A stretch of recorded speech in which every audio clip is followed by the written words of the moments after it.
Hey everyone, good to see you. Terry Rossi here from callpix.com, Pix We are a managed service provider in the Philadelphia area.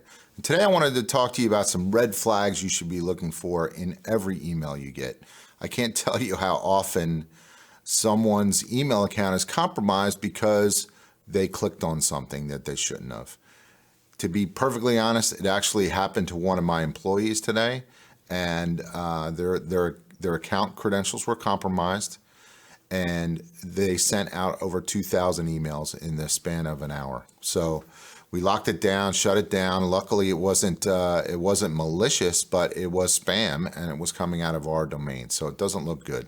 So I wanted to share with you, and obviously I'll share with my employees as well, some red flags you should be looking for in every email.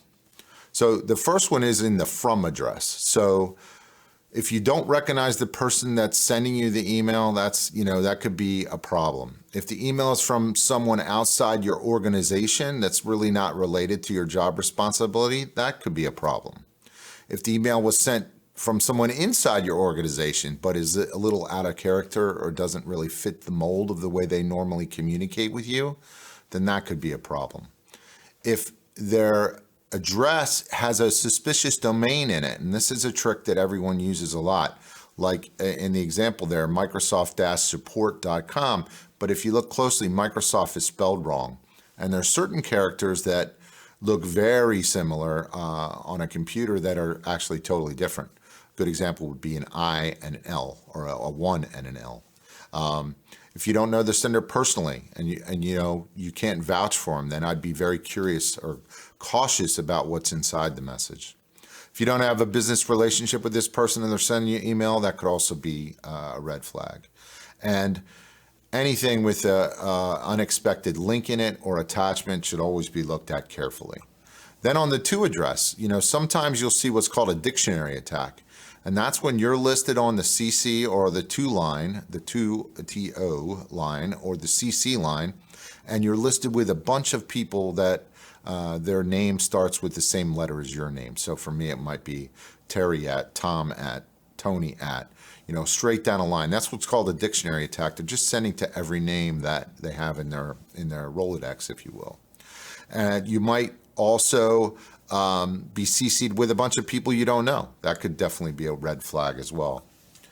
This is the big one. You really want to be careful about hyperlinks or buttons in email that you click on. So the biggest thing you can do to protect yourself is to mouse over the hyperlink in such a way that you can see the underlying URL. So let's say it says facebook.com on your email message, but you mouse over it with your email. You don't click, you just lightly move the cursor over that link. And if it says something other than what it says in your email, in this example, facebook.com, then it's bad news. It's almost always something malicious. So be real careful of that. If you receive an email that just has one line in it with a big long hyperlink, that's almost always a bad deal. Or if you receive an email with a hyperlink that has misspellings in it. We talked about that before. In the example on the screen here, Bank of America spelled wrong, or the M really is two characters, a V and an N, right next to each other. So they look very similar. An R and an N right next to each other looks like an M. So watch the hyperlinks. The date and the time. So if you get a message from somebody in your place of employment, your company, you get the message at 3 in the morning, it might be a red flag, unless, of course, you're in the IT business, then it's not a red flag. Speaking of the IT business, if we can help you with your cybersecurity, we would love to. You can reach us at callpix.com.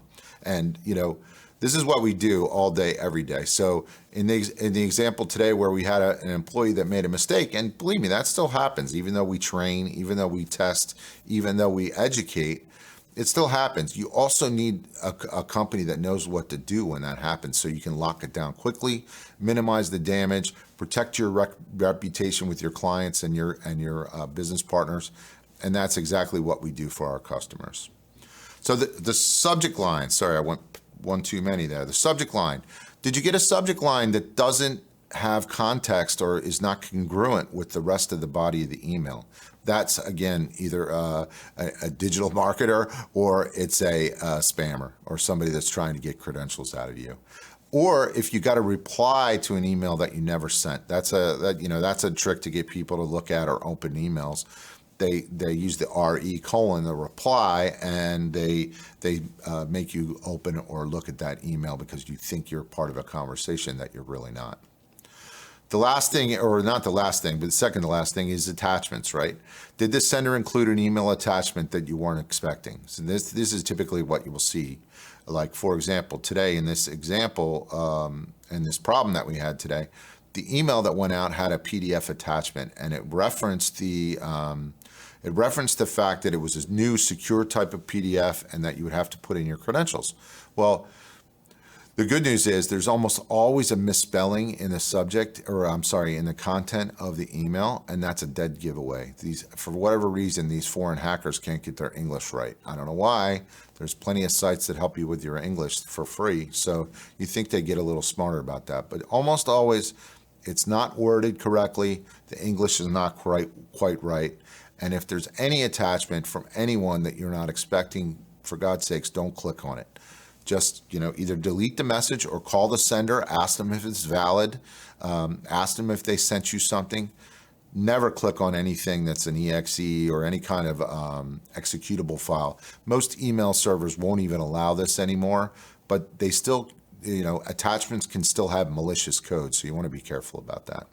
And lastly, the content, right? Did the sender send you something that made you embarrassed? Did they say they had pictures of you naked or whatever, something to try to milk money out of you? Almost always you could just delete that. Big one going around recently is about bad passwords. Hey, we have bad passwords. Your password's been compromised. They send you the password and they say that they found some traces of you on a porn site. I remember the first time I heard of this scam, it came from my 78-year-old aunt. She said, "I've never been on a porn site in my life." And, but it really got prevalent there for a while. I'm sure it's still going around where they're sending you an old password, a password that has been compromised. And if it's your current password, then you have bigger problems. And they're telling you that they have, they're going to release pictures of you from your webcam on a porn site. So that's kind of a big scam that's going around. But again, if that your password is in that email, and if it's your current password, you have some bigger problems. You might want to reach out to us at callpix.com. If the sender asks you to click on a link that doesn't seem logical, so for example, if they ask you to reset your YouTube password and you don't have YouTube, then obviously that would be illogical. So, and then the last thing is if you have that kind of uncomfortable gut feeling that something's not right, it's probably not right. So you shouldn't deal with it. So that's it. A few things you should watch out for in your emails. Please be careful. Even the most conscious email people still make mistakes. They click on things, they get tricked because these guys are pretty sophisticated. They have big wide nets that they're casting. And they get in and they get into a company and then really bad things can happen. So protect yourself by taking a look at this and being careful before you click on anything. So thanks for tuning in today. I'm Terry Rossi from Pixed Tech. Once again, if we can help your company with your IT needs, we'd love to work with you. Please give us a call at callpix.com and have a great day. Thanks.